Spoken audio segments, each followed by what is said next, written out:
রাজধানীর মোহাম্মদপুরের জেনেভা ক্যাম্পে মাদক কারবারে আধিপত্য বিস্তার নিয়ে দুই পক্ষের মধ্যে সংঘর্ষে ধারালো অস্ত্রের আঘাতে শাহ আলম নামে এক তরুণ নিহত হয়েছে। পরে মাদক কারবারি ও সন্ত্রাসীদের ধরতে জেনেভা ক্যাম্পে অভিযান চালিয়ে ১৩ জনকে গ্রেফতার করেছে যৌথ বাহিনী। অভিযান শেষে সোহরাওয়ার্দী ক্যাম্পের সেনা কর্মকর্তারা জানান, গ্রেফতারকৃতদের মধ্যে সরাসরি খুনের সঙ্গে জড়িত আসামিও রয়েছে। এই সময় বিপুল পরিমাণ অস্ত্র উদ্ধার করেছে যৌথ বাহিনী। এর আগে সোমবার বিকেলে জেনেভা ক্যাম্পে অভিযান চালায় পুলিশ। এই সময় দেশীয় অস্ত্রসহ স্থানীয় দুই মাদক কারবারিকে হাতে নাতে আটক করা হয়।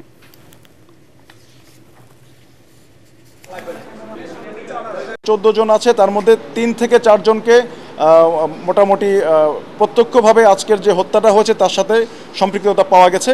মামলা হবে এবং ফার্দার তদন্ত করে এর সাথে আরও যারা সম্পৃক্ততা আছে তাদেরকেও গ্রেপ্তারের জন্য অভিযান চালাবেন। সম্মিলিতভাবে বিভিন্ন যৌথ অভিযান পরিচালনা করা হবে।